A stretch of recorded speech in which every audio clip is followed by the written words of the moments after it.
North Richmond Street was a quiet street except at the hour when the Christian Brothers school set the boys free.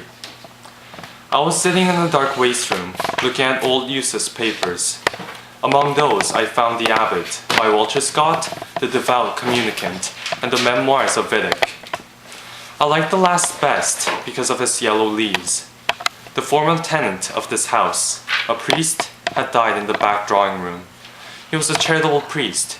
He had left all his money to institutions and his furniture to his sister. When the short days of winter came, it became dark even before we finished our dinner, but we played till our bodies glowed. When Mangan's sister came out to call her brother into his tea, I watched her from the shadow. Her dress swung as she moved her body, and her soft hair tossed from side to side. I have never spoken to her except for a few casual words, and yet her name, images, and her brown figure made my heart leap, even in the places the most hostile to romance.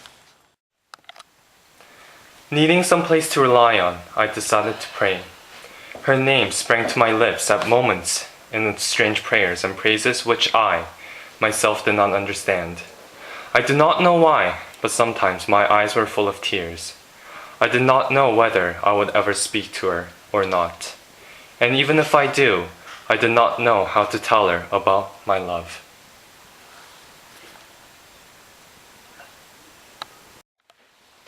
At last she spoke to me. I was so confused. Are you going to the Araby? It would be a splendid bazaar. I would love to go.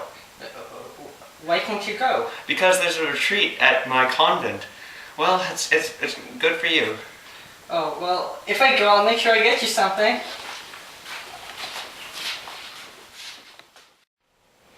I could not get rid of the countless thoughts in my head. The work of school bored me, and her image came between me and the pages I tried to read. I felt that my teacher became stern. I could not get my hovering thoughts together. I wish all the days before I go to the bazaar would just pass in a second. On Saturday morning, I reminded my uncle that I wished to go to the bazaar. He was looking for something and answered me curtly. I could feel the gloomy mood of the house. Uncle, just to remind you, I'm going to the bazaar tomorrow. Yes, boy, I know. Okay, thank you, Uncle. When I came home to dinner after school, my uncle was not home yet. When he came home, it was almost 9 o'clock. I asked him to give me money to go to the bazaar. He had forgotten. Uncle, it's me. Can I have some money like you promised? People are in their bed right now. Oh, can't you just give them some money and let them go? You kept them late enough as it is. Alright, where are you going again? To the bazaar. Alright, then take some money. It's in my wallet. Alright. It's on the table. Alright, thank you, Uncle. Good night.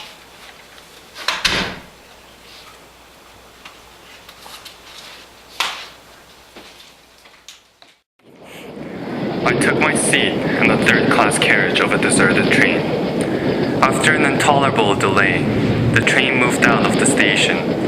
In a few minutes, the train stopped beside an improvised wooden platform. It was 10 minutes to 10. At the entrance, there was a weary-looking man. So, I handed a shilling to him. Oh, I never said such a thing.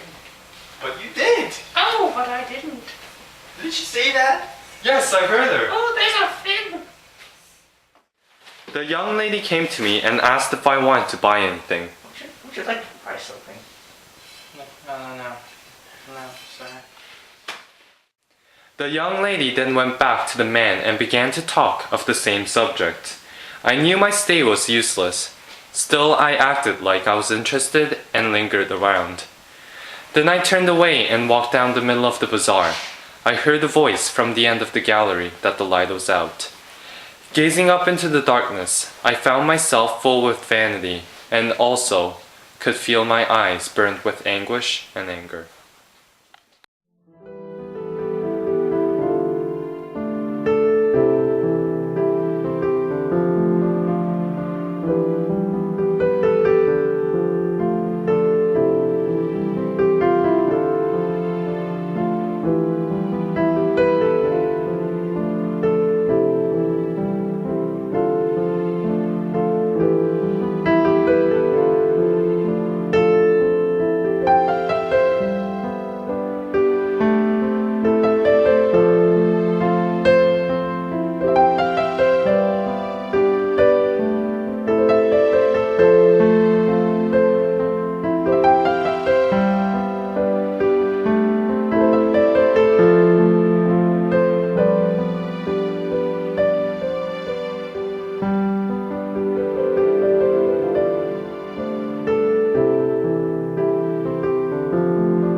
At last she spoke to me. I was so confused. At last she spoke to me. I was so confused. At last she spoke to me. I was so. At last she spoke to me. I was so confused. At last she spoke to me. I was so confused. Are you going to the Araby? It would be a splendid bazaar. I would love to go. At last she spoke to me. I was so confused. Are you going to the Araby? It would be a splendid bazaar. I would love to go. And why can't you go? There's a retreat at my convent. Well, it's good for you. Why are you laughing? When the short days of winter came, it became dark even before we finished our dinner, but we played till our bodies glowed. When Mangan's sister came out to call her brother into his tea, I watched her from the shadow. Her dress swung as she moved her body, and her soft hair tossed from side to side. I have never spoken to her except for a few casual words, and yet her name, images, and her brown figure made my heart leap, even in the places the most hostile to romance. What the? When the short days of winter came, it became dark even before we finished our dinner, but we played till our bodies glowed. When Mangan's sister, what are you? Where are you going? When the short days of winter, no, that's too fast. So then walk past.